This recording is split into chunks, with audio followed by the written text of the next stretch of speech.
पूज्य गुरुदेव भगवान हमारे कहा करते थे, यदा कदा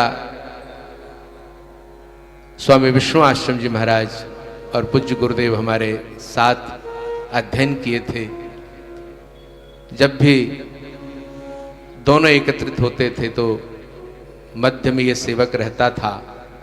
कल मैंने परम श्रद्धेय शंकराचार्य जी महाराज से निवेदन किया, हम तो 5-6 वर्ष के थे जब महाराज जी उड़िया बाबा आश्रम में से हरि बाबा जी महाराज, आनंदमयी माँ, परम श्रद्धेय स्वामी अखंडानंद जी महाराज, उस समय महाराज श्री ब्रह्मचारी स्वरूप में थे और हम बालक थे, दर्शन करते थे।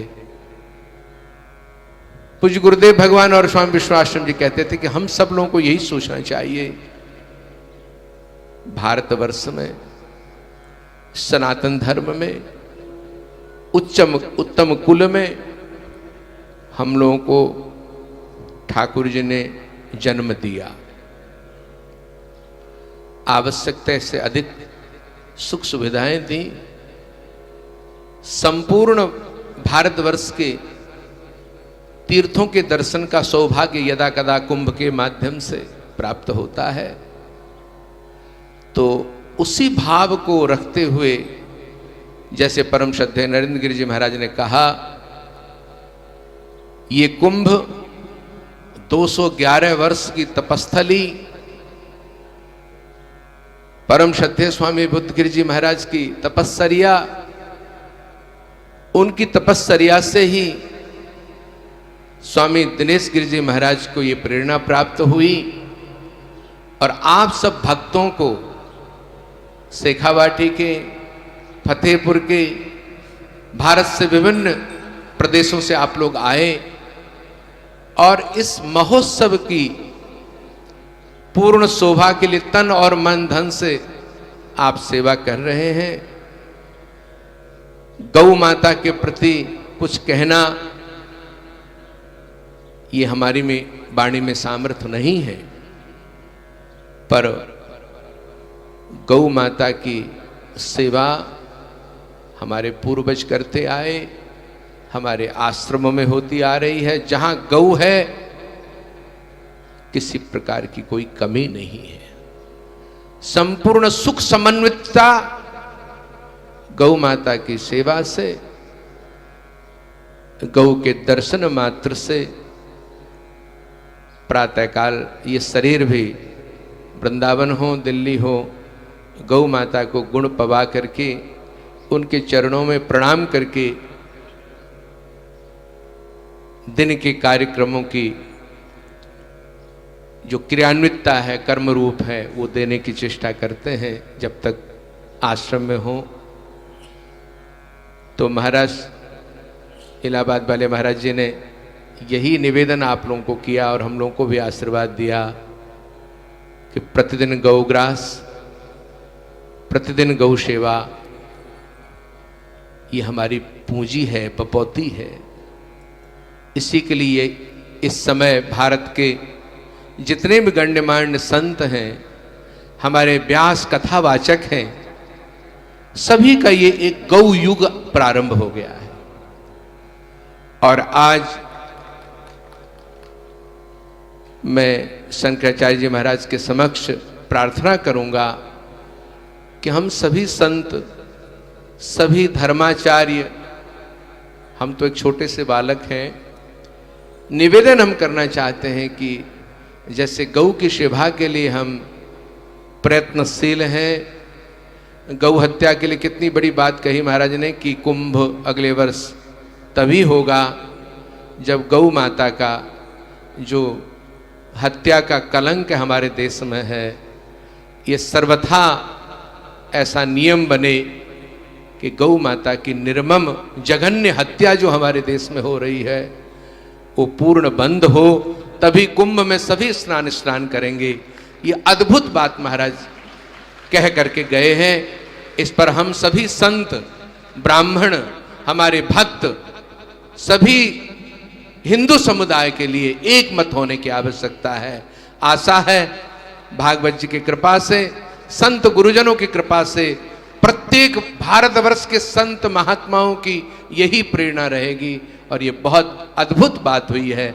हमको एकजुट होना है। संघौ शक्ति कलौ युगे, इस युग में हमारी एकता होगी तो अवश्य भारत सरकार सुनेगी।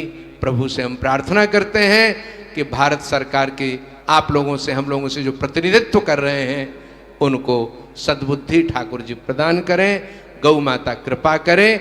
और इसके साथ साथ में जो मैं कह रहा था, एक छोटी सी बात कह करके अपने बाग पुष्पांजलि समर्पित करूंगा कि आज महाराज श्री विराजमान है, मलुकपीठ वाले महाराज जी हमारे संत जन हैं। गौ पर और वेद वाणी पर बहुत कुठाराघात हो रहा है। हमारी संस्कृत विद्या, हमारी वेद विद्या उपेक्षित हो रही है। बीज किसी चीज का नष्ट नहीं होता है। भारतीय सनातन संस्कृति जब से सृष्टि प्रारंभ हुई तभी से है। सनातनोयम पुरातनोयम, सनातन धर्म अनादिकाल से है, वेद प्रतिपादित है, वेदों किलो धर्म मूलम। ये सब विद्वान लोग विराजमान हैं, पर शिथिलता आ गई है। जो राजस्थान, यहाँ के बड़े अच्छे कर्मकांडी विद्वान हुआ करते थे, अभी भी हैं, न्यूनता हो गई है। तो राजस्थान के विद्वान से, कर्मकांडी विद्वानों से निवेदन मैं करूंगा, एक एक पुत्र अपने वेद विद्या के लिए, संस्कृत विद्या के लिए प्रदान करें, प्रोत्साहित करें, जिससे राजस्थान धर्म में, कर्मकांड में, दान पुण्य में सबसे अग्रणी है। मीराबाई के भजन, करमेतीबाई की निष्ठा, या बहुत धन्य धन्य महापुरुष हुए हैं।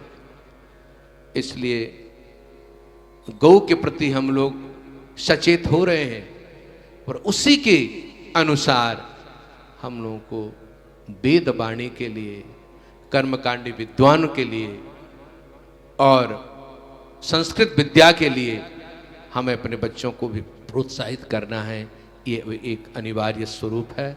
इन्हीं शब्दों के साथ पुनः इस परम पवित्र वातावरण की उपस्थिति के लिए परम श्रद्धेय संत श्रोमणी श्री बुद्धगिरि जी महाराज को प्रणाम करते हुए, उनके